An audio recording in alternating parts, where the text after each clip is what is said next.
So, do you have any interest in knowing what our neighbors to the north think about us right now?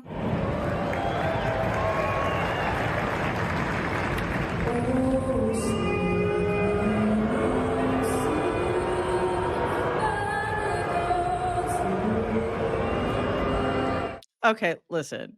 It is not that kid's fault that we are currently being led by monsters who are trying to destroy our closest allies, but you can understand the sentiment.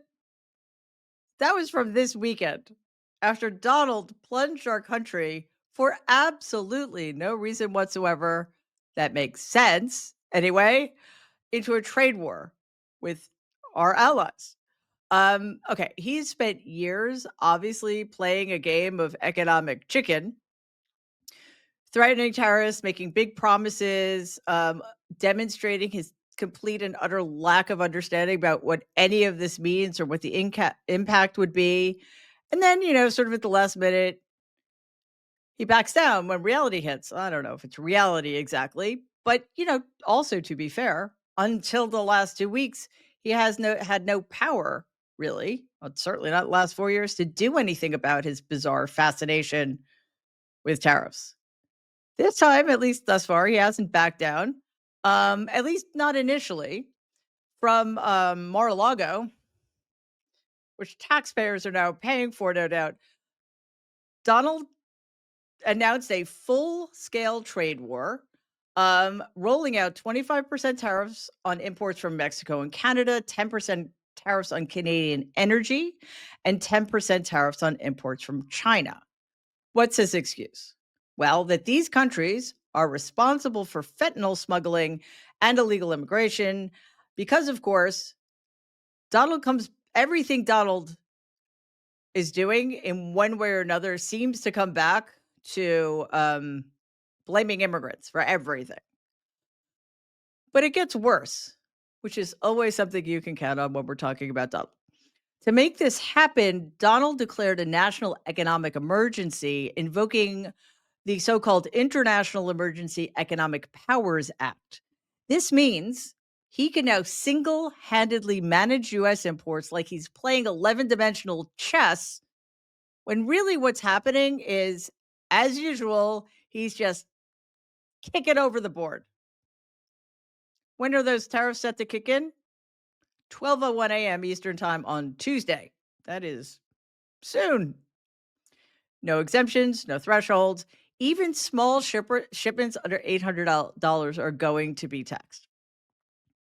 This is not about getting tough on China. This is an across the board economic punch to the gut, one that Americans are going to feel first. I could be wrong. Apparently there are a lot of masochists in this country, but I'm pretty sure that most Americans did not willingly vote for this kind of economic destruction. This is what Donald had to say. No, I'm not going to say. We may have short term a little pain, and people understand that. But long term, the United States has been ripped off by virtually every country in the world. We have deficits with almost every country. Not every country, but almost. And we're going to change it. It's been unfair. That's why we owe $36 trillion. We have deficits with everybody. We help everybody. We've been helping everybody for years. And to be honest, I don't think they appreciate it. So we're going to change that. We're going to change it fast. We're going to make America great again. We have to focus on our country. We have tremendous potential if properly used, and we have to focus on our country. Tremendous deficits with China, tremendous deficits with the European Union, tremendous deficits with Mexico and Canada. I'm sorry, I almost lost consciousness. Jesus, there's a lot there. There's a lot there. But I just want to point out one thing, and we'll talk about the rest later. Why does Donald think everybody's always trying to rip the United States of America off? Because nobody has ripped off more people in his miserable lifetime than Donald Trump. So, of course, he thinks everybody else is always trying to rip off everybody else. So that video, or that interview rather, was shortly after Donald posted this. In all caps, of course. Will there be some pain? Yes, maybe. And maybe not. But we will make America great again, and it will be worth the price that must be paid. Okay, you know who has never suffered economic pain, even though he so very much deserves to? All right, it was Donald. I just assumed that that was sort of a given. All right, let's break this down. Donald is admitting that his policies will make life, well, maybe make life harder in the short term for Americans, but nothing to worry about because it's all magically going to be worth it. Where we heard this before, a time or two, I think, from every failed regime in human history. Now, Mexico's newly elected president, Claudia Scheinbaum, who exemplifies the phrase sang froid, wasted absolutely no time calling out Donald's lies on Sunday morning. Here's her restrained yet devastating response. First of all, Mexico is not funding the cartels, and she has the receipts to prove that.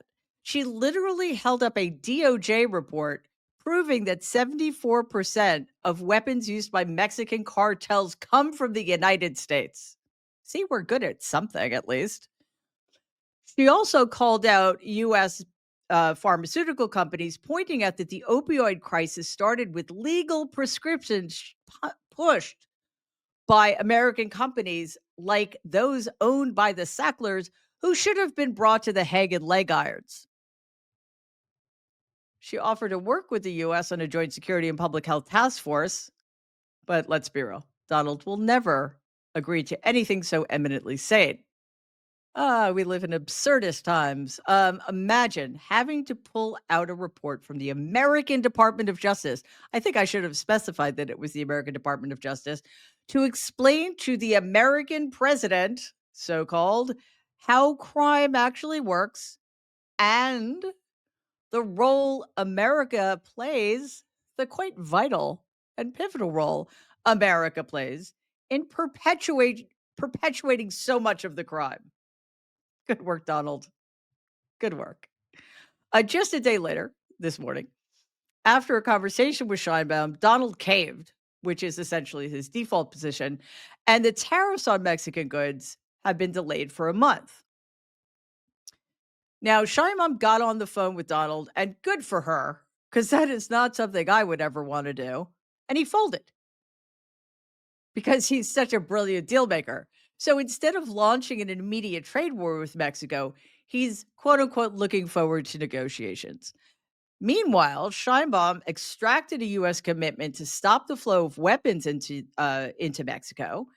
And as part of the deal, Mexico will deploy 10,000 National Guard troops to its northern border to curb drug trafficking, specifically fentanyl. Now, the markets reacted instantly. The Mexican peso rallied more than 1% against the dollar following Scheinbaum's announcement. You know what's fascinating about all of this? That could have happened without the threat of a trade war. Art of the deal, indeed. So Donald started a fire. He got scared when Mexico fought back. And now he's pretending that he meant for this to happen all along. So if that sounds familiar, that's because again, that is part of his pattern. Also, let's not forget that the only economic indicator that matters to Donald is well, other than the number of zeros attached to his net worth, is the stock market. This morning must have been something of a shock to his system. And I wouldn't be surprised if there were some people getting him on the phone to explain to him that this was not something that they were willing to put up with. But let's also remember what did not prevent him from rambling on about and threatening to pose tariffs in the first place. And again, this has been going on for years. The dozens of people and hundreds of economists who have made clear in no uncertain terms that tariffs would be terrible for the American consumer. And he went ahead and did it anyway because he doesn't care about the American consumer. Canada is taking a slightly different tack from Mexico. Canada is not playing around, and I am so here for it. Here is some of what Justin Trudeau had to say on Saturday morning in response to Donald's actions. Canada will be responding to the U.S. trade action with 25% tariffs against $155 billion worth of American goods.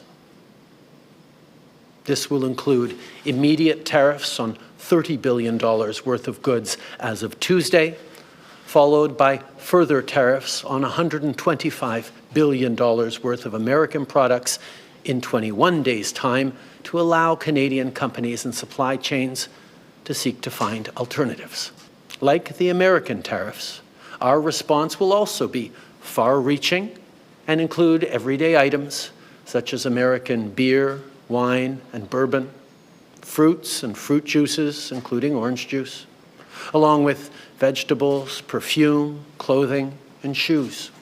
It'll include major consumer products like household appliances, furniture, and sports equipment, and materials like lumber and plastics, along with much, much more.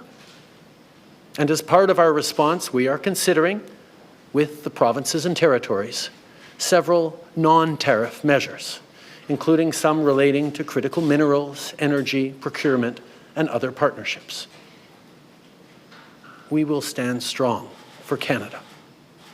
We will stand strong to ensure our countries continue to be the best neighbors in the world. That's how it's done. And you know what's so appalling about all of this? I mean, absolutely. Stand strong for Canada, Prime Minister Trudeau. But up until now, Canada stood strong with us. And Donald has now given them absolutely no reason to. And that is a travesty and a betrayal. Trudeau has already allocated $155 billion in retaliatory tariffs. 30 billion will hit immediately on Tuesday. Another 125 billion will follow in 3 weeks to give Canadian businesses time to adjust to the new economic reality. Trudeau is not alone in this resistance to the attack on their country by the deranged leaders of their once closest ally. Other Canadian leaders are stepping up to call out Donald on his weird obsession with lying about Canada's history of taking advantage of the United States economically, which is another one of those made up, is one of those dangerous and insulting lies he's made up out of whole cloth. Ontario, Canadian province, isn't waiting around for another shoe to drop. In retaliation for the completely unnecessary and initially unilateral trade war Donald launched, the province encouraged a ban on U.S. companies currently bidding on tens of billions of dollars in government contracts. Premier Doug Ford said, quote, Ontario won't do business with people hell-bent on destroying our economy, unquote. And why should you, Canada? The province also scrapped a $100 million contract with Elon Musk's Starlink and started pulling U.S. alcohol brands from store shelves. Now, on the one hand, that is very bad news for alcohol brands. On the other hand, $100 million is what Elon Musk probably would be able to find under his fucking couch cushions. Donald tried to save face by posting yet another rant, this time blaming Canada for, quote, not allowing U.S. banks to do business here, unquote. Not surprisingly, the talks between Trudeau and Trump were Trump? Not surprisingly, the talks between Trudeau and Donald, how dare I, were not exactly productive. Trudeau spoke with Donald early Monday morning to discuss the pending trade war, and they are set to speak again at 3 o'clock p.m. The Prime Minister's office and the White House did not release a readout of the call, but Donald used his failing social media platform to lash out at Canada, suggesting perhaps it did not go according to his plan. Despite Donald's posturing, Trudeau is pushing forward. He's set to meet with the Council on Canada-U.S. relations later today in order to discuss the trade war and the impact of tariffs set to take effect Tuesday. Markets, meanwhile, are already reacting negatively. Stock futures fell, inflation worries are back, and even Donald's advisors are struggling to spin this as anything other than economic sabotage. And what does Donald do when another disaster of his own making starts to spiral out of control? Well, Does what any other mature adult human being would do. Who am I kidding? He does exactly the opposite of that.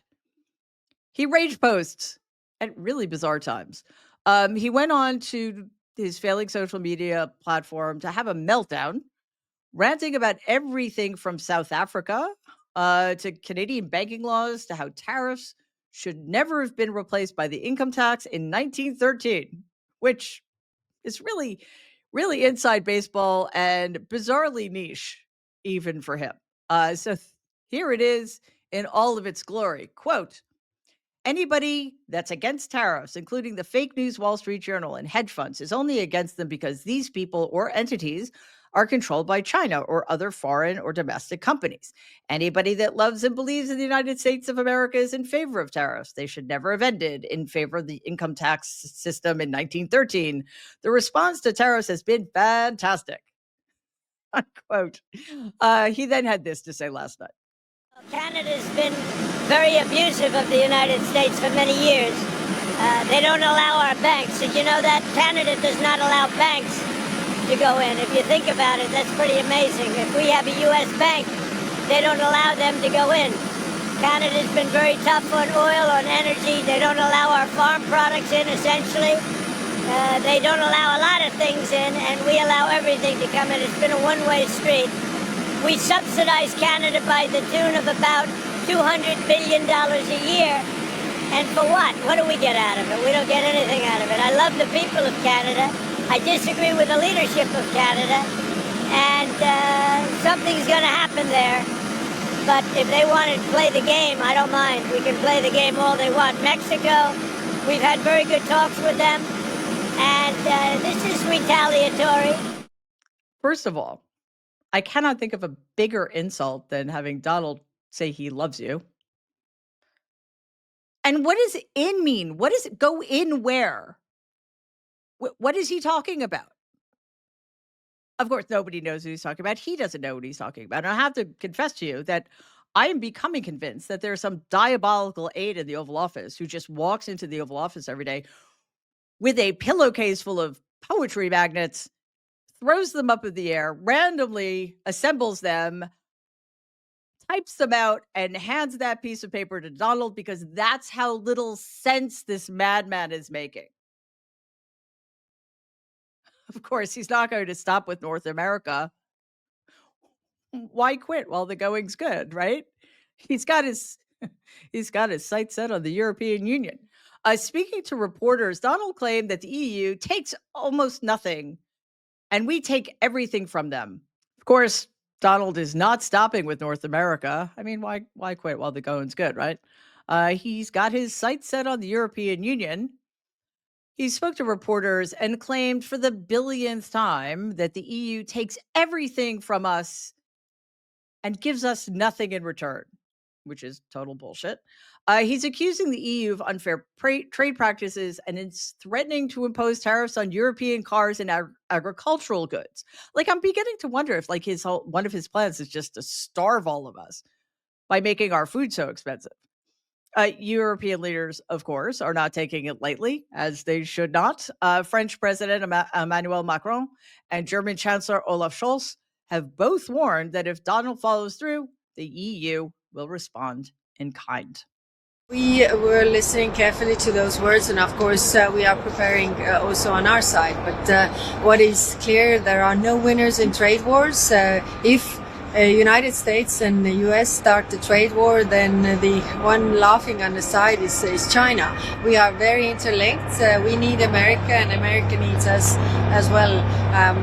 The tariffs increase costs. They are not good for the jobs, not good for the customers either. Beide, die USA wie Europa, profitieren vom Warenaustausch, vom Austausch von Dienstleistungen. Wenn jetzt Zollpolitik das schwierig macht, dann wäre das schlecht für die USA, schlecht für Europa. Klar ist, als starker Wirtschaftsraum können wir selber unsere Dinge gestalten und können auch auf Zollpolitiken mit Zollpolitiken reagieren. Das müssen und werden wir dann auch tun, aber es sollte die Perspektive und das Ziel sein, dass wir so vorgehen, dass es auf Kooperation. What a concept. leaders of countries who actually understand how this stuff works. Markets, of course, are already reacting. Stocks are falling. The dollar is surging. All prices are rising. And all of this, by the way, we knew would happen, except for him. Analysts warned that an escalating trade war with the EU could further drive up inflation and slow global economic growth after 4 years of President Biden and other world leaders doing everything in their power to bring inflation down. And why did people vote for this idiot? That's right, because they actually believed his lie that he could bring inflation down. So look, Donald has been telling us falsely for decades that he's some kind of business genius. And yet somehow, every time he makes a move, the economy takes a hit, except of course for those in his inner circle, which is all he cares about. So I guess amazing work because it's working out for you, right, Donald? So where does that leave us? The tariffs are happening, at least as far as we know. And right now, that's only having to that only applies to Canada and China. And it's pretty clear that Canada is refusing to do the kind of uh, capitulating, I guess, or negotiating that Mexico's doing in order to stop it from happening. And I have to be honest with you, I like that strategy. I'll tell you what. Let him finally suffer some consequences for his egregious actions. Mexico forced him to blink for the time being. They bought a month to negotiate. But in the meantime, they secured concessions on border security and an agreement to stop the incredible flow of guns from America to Mexico. Canada, again, is hitting back with real economic policies that are going to cause this country pain. Ontario is outright banning U.S. companies from government contracts and pulling United States liquor off the shelves. Donald's, as I said, already teasing a tariff war with the EU, based entirely on his own personal grievances, and I don't have any indication thus far that EU is willing to play ball with him. In fact, I'm speculating here, but this is something I'm keeping an eye on. They may believe that in the long run, their best bet is to weaken this country in ways that kind of box us out of messing up the whole world order, which is exactly what Donald and Elon Musk are trying to do. Markets and consumers, of course, are bracing for impact. Donald, on the other hand, is stuck trying to convince his followers that this is all sort of some brilliant and complex strategy, when really he just lit a fire for absolutely no reason other than the fact that he likes lighting fires. But this time he doesn't know how to put it out. Two things are going on here. One,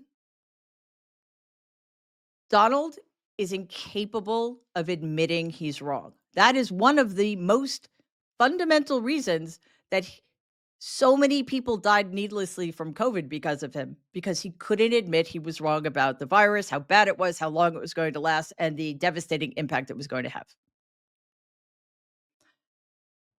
In general, though, this is what happens when you put somebody with the myriad psychopathologies Donald possesses in a position of almost limitless power. But there's one specific way in which Donald is pathological that is particularly operative here. The only thing he cares about is money. His money, or I should say, the money he is willing to steal from other people to increase his own wealth. The horrific policies he is willing to enact in order to increase his own wealth. The people he is willing to install to break everything they can break in order to increase his own wealth. So let's please dispense with the notion that Donald J. Trump gives a shit about about America or the American people. This is all about him and what he wants.